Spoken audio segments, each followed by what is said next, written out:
तो चलिए अब हम लोग मैथमेटिक्स के सिलेबस को जानते हैं, जो कि हम लोग चलेंगे किससे, एनसीईआरटी को लेकर चलेंगे। जो भी हम लोग टॉपिक पढ़ेंगे वो एनसीईआरटी के अनुसार ही पढ़ेंगे। तो पहला हमारा देखें एनसीईआरटी के अनुसार आपका मैथमेटिक्स का जो सिलेबस है, पहला हमारा जो टॉपिक है, पहला जो चैप्टर है वो रियल नंबर है, वास्तविक संख्या है।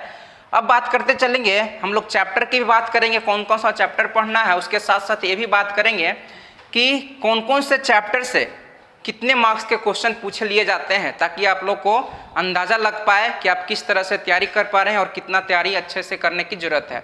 तो जैसा कि हम लोग जानते हैं कि टोटल यहाँ से 100 मार्क्स का क्वेश्चन आपसे पूछा जाएगा मैथ में, जिसमें ऑब्जेक्टिव भी होगा,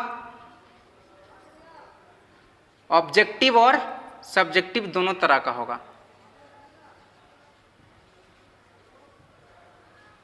ऑब्जेक्टिव से बात करते हैं, यहाँ से क्या होता है 50 मार्क्स के पूछे जाते हैं। कितने मार्क्स के, 50 मार्क्स के पूछे जाते हैं। लेकिन आपका नंबर ऑफ क्वेश्चन जो होगा, नंबर ऑफ क्वेश्चन जो होगा, टोटल प्रश्न होंगे ऑब्जेक्टिव में वो 60 होंगे। लेकिन आपको बनाना कितना है, सिर्फ 50 ही बनाना है। तो 10 को क्या करना है, 10 को आपको माइनस कर देना है। 10 को क्या करना है, 10 क्वेश्चन को आप अपने मन से छांट सकते हैं, जो आपको नहीं आता है उसको छांट दीजिए और आप 85 क्वेश्चन को सॉल्व करके आइए, तो आपका नंबर पूरा मिलेगा। तो ये हो गया हमारा ऑब्जेक्टिव का। सब्जेक्टिव में तो सिंपल है, इसमें 50 नंबर का क्वेश्चन पूछा जाता है, जिसमें आपका 2 नंबर का पूछा जाता है और 4 नंबर का, 2 नंबर के और 4 नंबर के प्रश्न सारे पूछे जाते हैं, जो कि सब्जेक्टिव होता है। आपको उसका प्रश्न का उत्तर लिख कर देना होता है। तो ये हो गया हमारा ऑब्जेक्टिव का, ये हो गया सब्जेक्टिव का। ये हो गया ओवरऑल कि 100 मार्क्स का क्वेश्चन कैसे पूछा जाता है। अब हम लोग क्या कहे कि हम लोग ये भी जानेंगे कि किस चैप्टर से कितने मार्क्स के क्वेश्चन पूछे जाते हैं। तो देखिए, रियल नंबर की बात करें, वास्तविक संख्या, तो वास्तविक संख्या से आपका लगभग 10 मार्क्स के, लगभग की हम लोग बात करेंगे, क्योंकि कभी कभी ये उतार चढ़ाव होते रहता है, कभी 9 नंबर का पूछ लेगा, कभी 10, कभी 12, इस तरह से।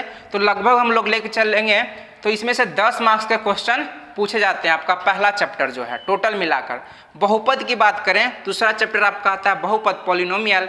इससे आपका 3 से 4 मार्क्स के क्वेश्चन पूछे जाते हैं। कितने, 3 से 4 मार्क्स के क्वेश्चन आपका पूछा जाएगा। आप यदि इस चैप्टर को पढ़ते हैं तो 3 से 4 नंबर आप ला सकते हैं। थर्ड चैप्टर जो है हमारा 2 चर वाले रैखिक समीकरण है, लीनियर इक्वेशन ऑफ 2 वेरिएबल। इसमें से आपका लगभग 9 से 10 मार्क्स का लेके चलिए, 9 से कितने, 10 मार्क्स का क्वेश्चन आपका बोर्ड एग्जाम में पूछा जाता है।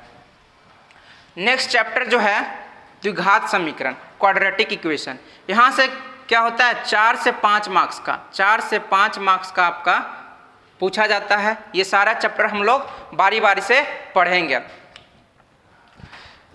अब देखिए आपका 5वां चैप्टर समांतर श्रेणी, अर्थमेटिक प्रोग्रेशन जो होता है, यहाँ से आपका 3 से 4 मार्क्स का, यहाँ से भी आपका क्वेश्चन पूछा जाता है। यदि आप इस चैप्टर को पढ़ लेते हैं तो 3-4 नंबर आपका क्लियर हो जाएगा।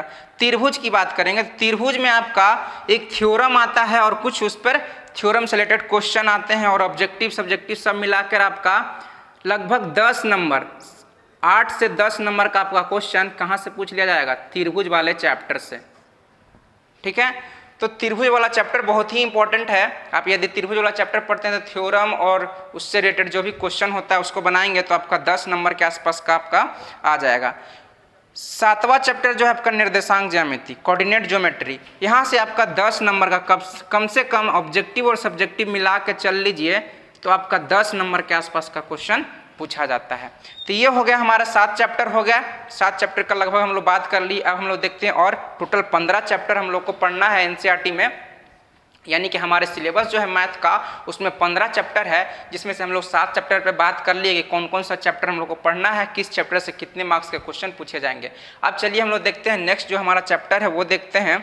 7 चैप्टर तक हम लोग देख लिए थे। अब हम लोग देखते हैं 8वां चैप्टर देखते हैं। हमारा जो 8 चैप्टर नंबर क्या है, त्रिकोणमिति का परिचय, त्रिकोणमिति का परिचय, इंट्रोडक्शन ऑफ ट्रिग्नोमेट्री। यहाँ से बात करते हैं। सेकंड जो आपका चैप्टर है 9 नंबर चैप्टर, ये दोनों एक ही चैप्टर है, मतलब कि इसको अलग अलग बांट दिया गया है। तो इसका हमको मार्क्स की बात करेंगे तो इसको हम लोग मिलाकर बात करेंगे। 9वां चैप्टर क्या, त्रिकोणमिति के कुछ अनुप्रयोग, सम एप्लीकेशन ऑफ ट्रिग्नोमेट्री, यानी कि त्रिकोणमिति का जो इंट्रोडक्शन वाला चैप्टर है और 9वां चैप्टर, ये 8वां चैप्टर हो गया, ये 9वां चैप्टर हो गया। एप्लीकेशन जो है आपका दोनों से मिलाकर बात करें तो आपका ये बहुत ही ज़्यादा मार्क्स का यानी कि 20 मार्क्स के आसपास का क्वेश्चन यहाँ से पूछा जाता है, दोनों चैप्टर की मिलाकर बात करें, क्योंकि ये दोनों क्या है, एक दूसरे से रिलेटेड चैप्टर है। तो इन दोनों चैप्टर को मिलाकर क्या होगा, 20 मार्क्स का क्वेश्चन पूछा जाएगा। तो हम लोग क्या करेंगे, जो हम लोग वीडियो अपलोड करेंगे आपके लिए, वो इन्हीं दोनों चैप्टर को पहले हम लोग शुरू करेंगे, यानी कि पहला हम लोग 8वां चैप्टर को शुरू करेंगे, फिर हम लोग 9वां को शुरू करेंगे। तो हम लोग का जो वीडियो आएगा, आपका नेक्स्ट वीडियो आएगा, वो इसी चैप्टर से रिलेटेड होगा, ट्रिग्नोमेट्री से रिलेटेड होगा। अब देखिए हम लोग 10वां चैप्टर की बात करते हैं। तो ब्रीथ, सर्कल, सर्कल से आपका लगभग 8 से 10 मार्क्स का क्वेश्चन पूछा जाता है। कितना, 8 से 10 मार्क्स का क्वेश्चन आपका सर्कल ब्रीथ से। इसमें थ्योरम आता है, 2 थ्योरम सब पढ़ना है और उससे रिलेटेड जो क्वेश्चन होगा उसको पढ़ेंगे। 11वां चैप्टर जो है आपका वो रचना है, कंस्ट्रक्शन। यहाँ से एक क्वेश्चन पूछा जाता है। कितना, एक क्वेश्चन पूछा जाता है जो कि 5 मार्क्स का होता है। कितने मार्क्स का होता है, 5 मार्क्स का क्वेश्चन आपका पूछा जाता है बोर्ड एग्जाम में। तो इस चैप्टर से 5 नंबर का क्वेश्चन एक फिक्स है, आएगा ही आएगा। वो भी यहाँ से एनसीईआरटी बुक की बात करें, हूबहू क्वेश्चन लड़ता है। जो आपके एक्सरसाइज में क्वेश्चन दिया हुआ है वो हूबहू आपका क्वेश्चन आता है। तो कंस्ट्रक्शन में तो फिक्स है, आप इस चैप्टर को पढ़ लेते हैं तो आपका 1 नंबर रखा हुआ है। नेक्स्ट चैप्टर है हमारा वृत्तों से संबंधित क्षेत्रफल, एरिया रिलेटेड टू सर्कल। यानी कि ये हम लोग चैप्टर, हम लोग का जो 12 नंबर चैप्टर है, इसको यदि आप पढ़ते हैं तो आपका यहाँ से भी 8 से 10 नंबर का आपको मिल जाएंगे। नेक्स्ट चैप्टर बात करते हैं पृष्ठीय क्षेत्रफल और आयतन, सरफेस एरिया एंड वॉल्यूम, घन घनाभ का आयतन निकालना, ये सब दोनों को मिलाकर इसमें आकृति को बताया गया है।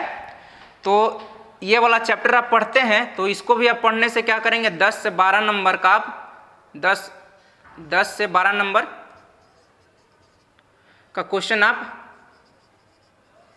10 से 12 मार्क्स का क्वेश्चन आप यहाँ से निकाल सकते हैं। नेक्स्ट चैप्टर हमारा 14 नंबर चैप्टर है, वो सांख्यिकीय स्टैटिस्टिक्स है। इसमें से आपका बहुलक निकालने के लिए, माध्य माध्यिका, ये सब निकालने के लिए आता है। तो यहाँ से आपका 5 से 6 नंबर का, 5 से 6 मार्क्स का क्वेश्चन आपका हर बार पूछ लिया जाता है। नेक्स्ट है प्रायिकता, प्रोबेबिलिटी। यहाँ से आपका 4 से 5 नंबर का, कितना, 4 से 5 मार्क्स का क्वेश्चन आपका पूछा जाता है। तो ये हो गया आपका। यदि आपको ये सब बात पता होता है तो आप क्या कीजिएगा, हर चैप्टर को, जितने भी चैप्टर हैं आपके बुक में, एनसीईआरटी बुक हो या कोई भी अदर बुक बनाते हैं, तो आप उसको अच्छे से बनाएंगे। उस चैप्टर को क्या करेंगे, क्लियरली खत्म करेंगे, सब्जेक्टिव और ऑब्जेक्टिव दोनों तरह से। तो आपको क्या हो जाएगा, मान लीजिए कि आप, क्या होता है, बूंद बूंद से घड़ा भरता है, कहते हैं कि क्या होता है, बूंद बूंद से घड़ा भरता है। तो आपको पूरा 100 में 100 नंबर लाना है। क्या, 100 में 100 नंबर लाना है तो आपको क्या करना होगा, हर चैप्टर को, मैथमेटिक्स का आपका जितना चैप्टर है, हर चैप्टर को अच्छे से बारीकी से पढ़ना होगा, सबको अच्छे से खत्म करना होगा, सबको टाइम देना होगा। कोई ऐसा सब्जेक्ट आपको चैप्टर नहीं लगना चाहिए कि हाँ ये हमको अच्छा नहीं लगता, या ये हार्ड लग रहा है, ये कठिन है, तो हमको समझ में नहीं आ रहा है तो हम इसको नहीं पढ़ेंगे। ऐसा नहीं करना है, आपको अच्छा नंबर लाना है। 100 में 90 प्लस, 100 में 100 भी आता है, आपको 100 में 100 90 प्लस मार्क्स लाने हैं। तो सारे सब्जेक्ट को आप यदि अच्छे से, सारे चैप्टर को आप यदि अच्छे से पढ़ लेते हैं तो आपका नंबर सच में आएगा। तो ये रहा ओवरऑल हमारा मैथ का सिलेबस, ओवरऑल सिलेबस आपको बताया, मैथ का सिलेबस बताया। तो जो हमारा नेक्स्ट वीडियो आएगा वो होगा हम लोग का मैथ का चैप्टर होगा, हम लोग पढ़ेंगे वो 8वां चैप्टर पहले पढ़ेंगे, त्रिकोणमिति का परिचय, इंट्रोडक्शन ऑफ ट्रिग्नोमेट्री पढ़ेंगे। क्योंकि ट्रिग्नोमेट्री से आपको पता है कि 20 मार्क्स का क्वेश्चन आपको इन्हीं दोनों चैप्टर को अब पढ़ने से आ जाएगा। तो पहले हम लोग जो नेक्स्ट वीडियो आपके लिए अपलोड करेंगे वो होगा ट्रिग्नोमेट्री से। तो चलिए हम लोग नेक्स्ट वीडियो में मिलते हैं।